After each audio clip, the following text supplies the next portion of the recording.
Hey everyone, so I've added some new things onto my Mercier page. It's mainly been fashion, but of course I have fragrance and makeup, and I've added body care as well. So if you're interested in that sort of thing, the link is always in my description box below for those of you who want to check it out. People ask me from time to time about my Mercier, which is why I just paid this cute little intro for you all. So when you get a chance, go over there and check it out if you're interested. But right now, stay tuned for the video. So what's up everyone, it is your girl Gelbeauty-QM here, aka Grace, and it's time for another limited edition palettes I'm never letting go. So this is going to be a small episode today. I don't have that many palettes sitting here with me, but without further ado, let's get into it because y'all know I'll talk for a while.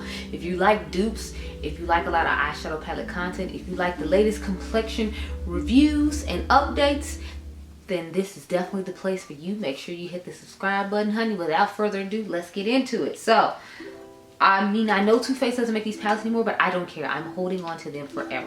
So this is the Tutti Frutti collection of eyeshadow palettes. They only had 3, but I love these palettes. I thought this was some of their like better formulas of palettes. So I don't understand why they discontinued it, other than the price point being got high, because I think these are like 36 bucks a piece or something like that, and I think that's high for such a small palette. And you know, maybe other people felt that way as well, because I thought the quality was good on them. The only one I had somewhat difficulties with was the Tutti Frutti one. So we'll start off, sorry, the Razzle Dazzle Berry one. We'll start off with that one.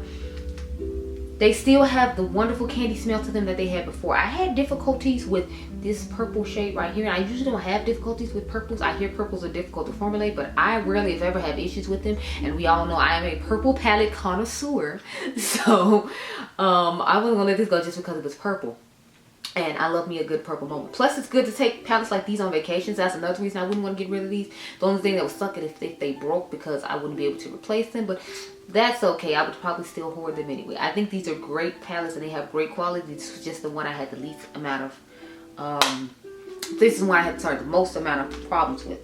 Now, believe it or not, I would keep the sparkling pineapple as well, even though she's more of a neutral girl. I like the fact that she has this cute little blue brown shade. Y'all know I love a blue brown or blue green, blue red green, blue brown green, blue brown green shifting shade. Those are the type of shades I really like. So even though this is a neutral palette, it has these 2 fun shimmers in it, so you can do a nice quick neutral look but still get somewhat of some color going on with the shifting shade. So that's another reason I like this one. Again, if I'm out on vacation and I'm gonna rush through my eye look, I know I would get a good eye look with this, and I know the quality of Too Faced, so I know what I'm working with, and I know it wouldn't take me that long to get it done. So that's another reason I feel like this would be good for vacation. And I thought, like I said, the formula of these was really nice.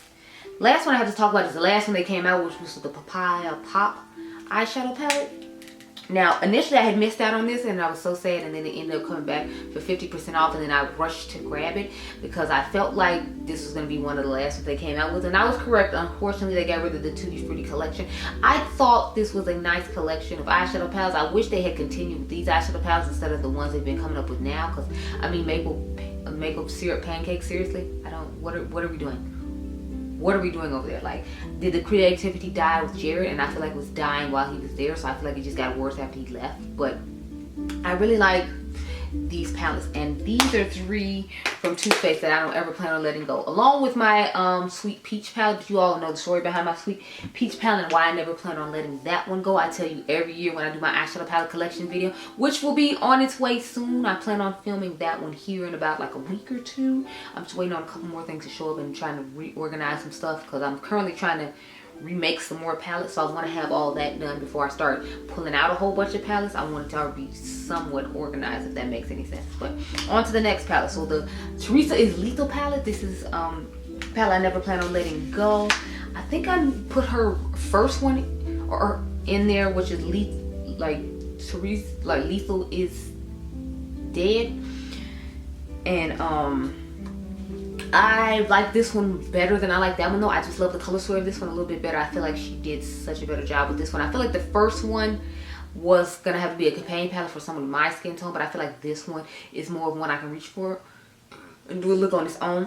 Or I feel like they pair nicely together, in my personal opinion, because you can get some of those fun kind of pastel muted shades, and then put them with some of these deeper, darker, grungier shades. So I feel like both her palettes work nicely together, but this is my favorite of the two, her second one, just basically because this TV dinner shade, that silver, oh my goodness, that silver is so amazing. It's one of my favorite silvers in my entire collection. So this is definitely a palette from Lethal that I will never be letting go. I have others I probably would never let go from Lethal as well, but you'll see those throughout this series. I just do this series periodically when I feel like it, so I feel like doing it tonight, and here we are. Oh, by the way, I meant to talk about my eyes. If you're curious what's going on with my eyes, this is the Glamlite X Garfield palette. I bought it a while ago. This is from my 3Lux3 palette, so members, look forward to it. It's coming soon. I have this one and like 2 other ones, those 2 new ones I just bought, the Kiss one and the Betty Boop one. You'll see those in a video coming soon, so stay tuned. Next, we have the BH Cosmetics Passion in Paris palette. Now, y'all can just look at this color story and tell this is one I would never let go, because these are definitely my types of colors. I think this is a gorgeous, romantic, smoky palette with some nice blues and greens and purples and a nice little mauve moment, along with a little smoky section. So I can definitely see myself holding on to this palette forever. I think she's gorgeous. I think she's stunning. I love this palette, and I am so glad to have it in my collection before BH went on their hiatus and is doing whatever they're doing. Now, I don't know if you can still pick this up on Beauty Bar or not. You might want to check and see. I know they have certain palettes that they still sell from BH Cosmetics, even though I don't know what's going on with BH's website or if they still have it or not. I heard for a while that there was nothing on it, then I heard it relaunched, but I haven't heard anything about BH Cosmetics, so I'm just curious as to what's going on and who's all over there. I feel like at the end of the day, Makeup Revolution just bought them so they could get better formulas, because they knew BH's formulas were better than theirs. Anyway, on to the next palette. We have the Berries and Cream from Dominique Cosmetics. This is one I'm not getting rid of. I'm sad that she got rid of a lot of her older palettes that I felt like had amazing quality, like this one. I love the quality on this. I love this color story. I like this little pop of blue that she put in here. I thought that's what made this unique, because it's not a typical berry tone palette. She had her fun pop of blue that she added to the palette that made it a unique twist to all the other palettes out on the market like this, because a lot of them will throw in like a black like this, and then they have like these nice mauvey tones or whatnot. But I like the fact that she included a blue in here. I feel like it just gives it a little extra oomph, and since blueberry is technically a berry and this is a Berries and Cream palette, I thought it was a nice little twist on the palette. So I really like this palette. I wish she would come out with more palettes. She hasn't come out with anything in a while, so I'm wondering if we're gonna get a summer collection from her, if she's just taking a break from her brand right now. I don't know, but I love the good majority of the palettes that I have from her. I have just about every one except when she kept repeating the neutral palettes. Like I didn't get the Essentials when she came out with, or it was another one she came out with that was neutral. I stopped buying them after the second Latte 2 palette, because I was like, there's too many neutrals, and we know I don't do neutrals, so it wasn't necessarily a thing that I needed. But that one I plan on keeping, along with my Celestial Storm palette. Now this is one of my all-time favorite palettes from her brand.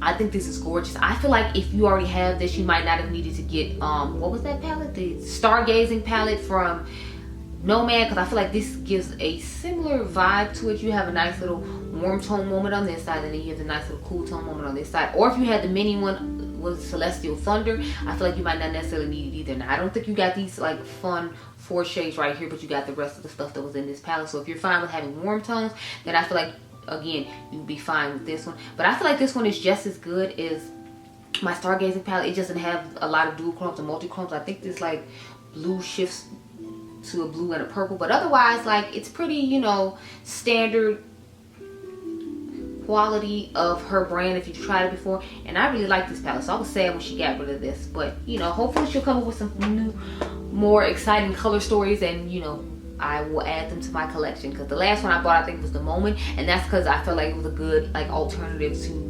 Mothership 1 from Pat McGrath, because it gave you a little more neutral and warmness to it, but it still had like the pop of blue effect with some neutral. So I thought it was nice, and that was the last one I bought from her to add to my collection. I'm pretty sure, yeah, because the Coral, I think Bloom or Blossom came before that one, so that's the last one I bought. But I'm hoping that she'll come out with some stuff in the future that I'll be excited about and be happy to get my hands on. So next we have the new Mood palette from Beauty Bar.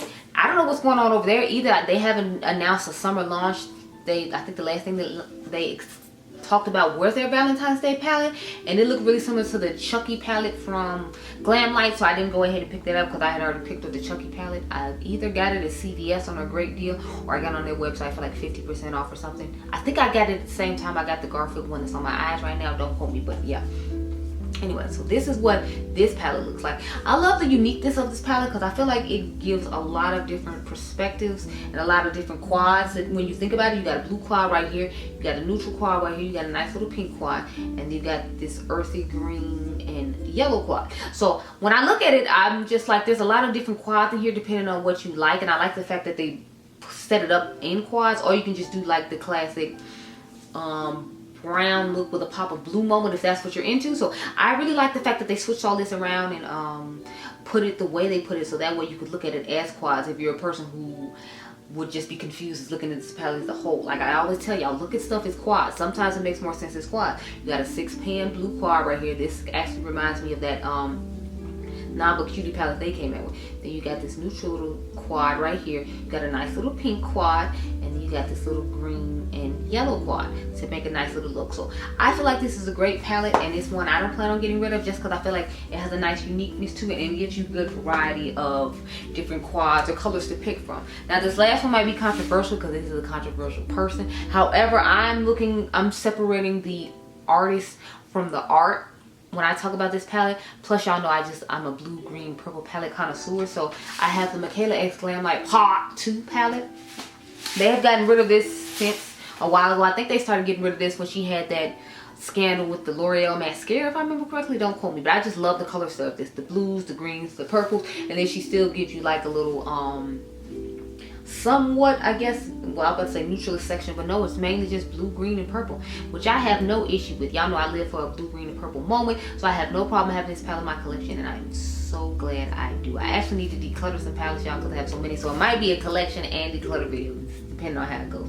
I usually prefer to declutter stuff on my own time and not feel obligated to, so that way if I put something back in, y'all not judging me for it. But you know, this one, by the way though, we don't plan on getting rid of it. It's blue, green, and purple. She'll have to do something really like outrageous and crazy, and I don't think I would necessarily get rid of it. I feel like I just wouldn't talk about it on camera, which I kind of know now anyway, because you can't get any more and there's kind of no purpose. If you stumble across it on the TJ Maxx, it is good quality if you're interested in purchasing it. I've only seen the original at TJ Maxx. I don't think I've seen her new one, but those are all the palettes I talked to you about today in my new installment of limited edition palettes I'm never letting go. I hope you all enjoyed this video. Remember, you all are diamonds. Make sure you subscribe. My membership is down below if you're interested in seeing this 3 looks 3 palettes or the other 3 looks 3 palettes I did, or some review on some luxury candles, or just certain fragrance reviews, because I do battles of fragrances over there as well.